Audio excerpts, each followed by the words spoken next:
តើអ្នកទាំងអស់គ្នាធ្លាប់គិតចំពោះខ្លួនឯងទេថាខ្ញុំមិនមែនជាមនុស្សដែលមានភាពច្នៃប្រឌិតឬខ្ញុំមិនពូកែខាងគណិតវិទ្យាជាការពិតទៅពួកយើងសុទ្ធតែធ្លាប់ពួកយើងដាក់ដែនកំណត់ឲ្យខ្លួនឯងចុះបើសិនមកខ្ញុំប្រាប់អ្នកទាំងអស់គ្នាថាជំនឿមួយនេះគំនិតមួយនេះធ្វើឲ្យសមត្ថភាពរបស់យើងនៅនឹងមើលខ្លាចហើយក៏ជាចំណុចដ៏ធំមួយក្នុងការទាញអ្នកទាំងអស់គ្នាមកនៅទៅដល់គោលដៅដែលផងប្រាថ្នាអញ្ចឹងថ្ងៃនេះពួកយើងនឹងនាំអ្នកទាំងអស់គ្នាស្គាល់នៅ concept មួយដែលកំពុងមានការបញ្ជុំនោះគឺ growth mindset និង fixed mindset ជានៅក្នុងវីដេអូនេះអ្នកទាំងអស់គ្នាមិនត្រឹមតែស្វែងយល់ពីភាពខុសគ្នាតែប៉ុណ្ណោះទេតែទាំងអាចផ្លាស់ប្ដូរនៅផ្នែកកំណត់ដើម្បីទាញយកសក្តានុពលរបស់អ្នកទាំងអស់គ្នាមកប្រើប្រាស់បានផងដែរជាសំដៅសួរថាតើផ្នត់កំណត់ទាំងពីរនេះជាអ្វីជាងគោលកំណត់នៃ growth ឬមួយក៏ fixed mindset នេះខ្ញុំបើកមុខកញ្ចក់តិច growth mindset ចង់សំដៅទៅលើគំនិតមួយដែលមានភាពជឿនលឿនមានការផ្លាស់ប្ដូរវិញទៅចំណែក fixed mindset គឺចង់សំដៅទៅលើផ្នត់គំនិតមួយដែលមិនមានការផ្លាស់ប្ដូរពោលគឺមានស្ថិរភាពល្អនៅនឹងមួយកន្លែងរហូតជាយកបិណ្ឌមកចូលវិញបន្តទៀតអញ្ចឹងគោលបំណងនៃ growth និង fixed mindset នេះត្រូវបានមកចង់ឲ្យបង្ហាញដោយជាវិទូជនជាតិអាមេរិកមួយរូបមកពីសាកលវិទ្យាល័យ Stanford គឺ Dr. Carol Dweck ជាងក៏បានស្រាវជ្រាវរាប់ទសវត្សរ៍មកហើយក៏បានឲ្យដឹងថាចំណេះរបស់យើងបញ្ញារបស់យើងនិងសមត្ថភាពរបស់យើងជាអត្តពលយ៉ាងខ្លាំងដល់របៀបដែលធ្វើឲ្យយើងជោគជ័យលើដំបូងខ្ញុំនិយាយអំពី fixed mindset អញ្ចឹងជាទូទៅនរណាគេដែលមាន fixed mindset រមែងមានចំណេះថាបញ្ញានិងទេពកោសល្យរបស់ពួកគេពុំមានការផ្លាស់ប្ដូរនោះទេ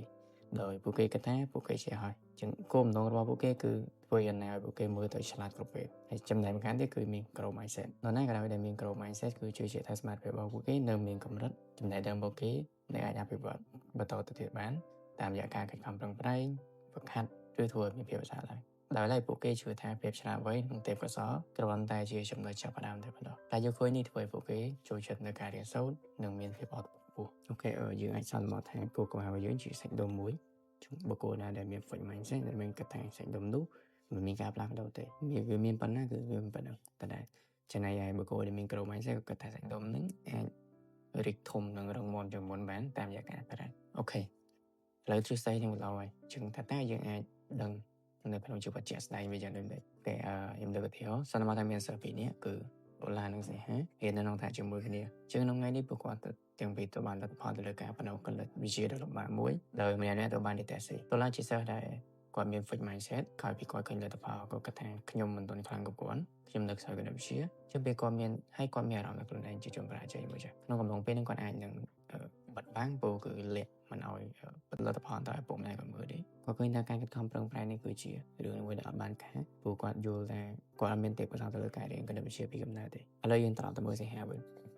ជាប្រភេទមនុស្សដែលមាន growth mindset ជាងគាត់មានការមិនសប្បាយចិត្តដែរនៅពេលដែលគាត់ទទួលបាននិតេសីទៅលើគណិតវិទ្យាប៉ុន្តែគាត់បែរមានគំនិតផ្សេងទៅវិញគាត់គិតថាអូខេការប្រឡងនៅនេះលំបាកខ្ញុំអត់ទាន់យល់ពីមេរៀនដែលចេញប្រឡងនៅឡើយខ្ញុំគួរធ្វើម្ដងទៀតដើម្បីទទួលបានបន្ទូលល្អនៅពេលក្រោយហើយខ្ញុំសួរខ្លួនឯងហើយកំណត់អញ្ចឹងគាត់ក៏មានគំនិតថាខ្ញុំគួរតែសួរលោកគ្រូអ្នកគ្រូបន្ថែមឬមករួមថ្នាក់ឬក៏សិក្សាជាក្រុមជាដើមអញ្ចឹងសញ្ញាមើលឃើញការទទួលបានបន្ទូលមិនល្អជា feedback ឬជាមតិកែលម្អដែលមិនមែនជាការរង្វេងតម្លៃទៅលើសមត្ថភាពរបស់គាត់នោះទេទាំងនេះជាសញ្ញាបង្ហាញឲ្យឃើញថាគាត់គួរតែខិតខំបន្ថែមទៀតឬផ្លាស់ប្ដូរយុទ្ធសាស្ត្រថ្មីសម្រាប់ការប្រកួតប្រជែង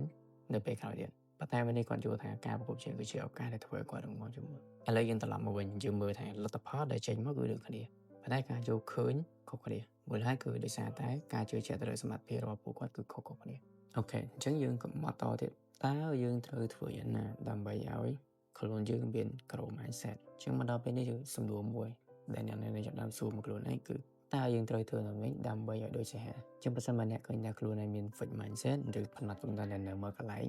ខ្ញុំសូមឲ្យអ្នកទាំងអស់គ្នាកុំខ្វល់ជាងការស្រាវជ្រាវរបស់ខ្ញុំនេះគឺនឹងជួយផ្លាស់ប្ដូរនៅផ្នត់គំនិតរបស់អ្នកទាំងអស់គ្នាទាំងនេះគឺជាជំហានទាំង3ដែលអ្នកទាំងអស់គ្នាគួរតែអនុវត្តនៅក្នុងថ្ងៃនេះជំហានទី1ជំនួសពាក្យថាទេទៅជាពាក្យថានៅឡើយឧទាហរណ៍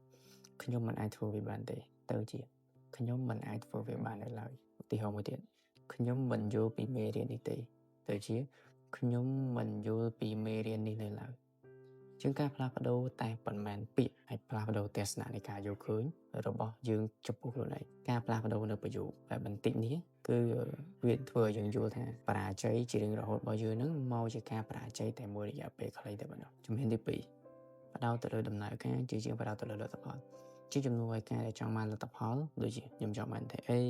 ឬបន្ទុកខ្ពស់ជាងគេក្នុងថ្នាក់សូមបើកចិត្តទទួលស្គាល់នៅដំណើរការឬរយៈពេលនៃការផ្លាស់ប្ដូរអ្វីមួយជាទៅពួកយ៉ាងខ្លាំងទៅដល់អ្នកជំនាញខ្លួនរបស់អ្នកជំនួសឲ្យពាក្យគិតថាខ្ញុំបរាជ័យហើយអ្នកទាំងអស់នេះត្រូវគិតថាយុទ្ធសាស្ត្ររបស់ខ្ញុំនេះមិនទាន់ដំណើរការទេខ្ញុំគួរតែផ្លាស់ប្ដូរយុទ្ធសាស្ត្រនេះវិញចឹងយើងអាចគិតតាមទៅថាអូខេជំនួសឲ្យគិតថាខ្ញុំបានបន្ទុកខ្ពស់ជាងគេឬខ្ញុំឆ្លាតជាងគេក្នុងថ្នាក់ប៉ុន្តែសូមគិតថាការកាត់កំប្រឹងប្រែងរៀនដាច់យប់របស់ខ្ញុំវាផ្ដល់ជាលទ្ធផលតបស្នងវិញអូខេដែលផ្ដោតទៅលើការកាត់កំប្រឹងប្រែងការរៀបចំយុទ្ធសាស្ត្រនិងការព្យាយាមតស៊ូកត្តាទាំងអស់នេះនឹងប្រាប់ទៅដល់អ្នកខ្លួនឯងថាសកម្មភាពអ្នកទាំងអស់គ្នានាំទៅរកភាពជោគជ័យជាជាងអ្នកទាំងអស់គ្នាគិតថាវាជាទេពកោសល្យពីកំណើតជំនាញទី3មើលឃើញការប្រកួតប្រជែងគឺជាឱកាសចាំមនុស្សដែលមានភាព fixed mindset រមែងជឿវាងនៃការប្រកួតប្រជែងព្រោះពួកគេគិតថាពួកគេនឹងបរាជ័យចំណែក MLD ដែលមាន growth mindset ស្វែងរកការប្រកួតប្រជែងព្រោះពួកគេយល់ថានេះជាវិធីសាស្ត្រមួយដែលធ្វើឲ្យពួកគេរីកចម្រើន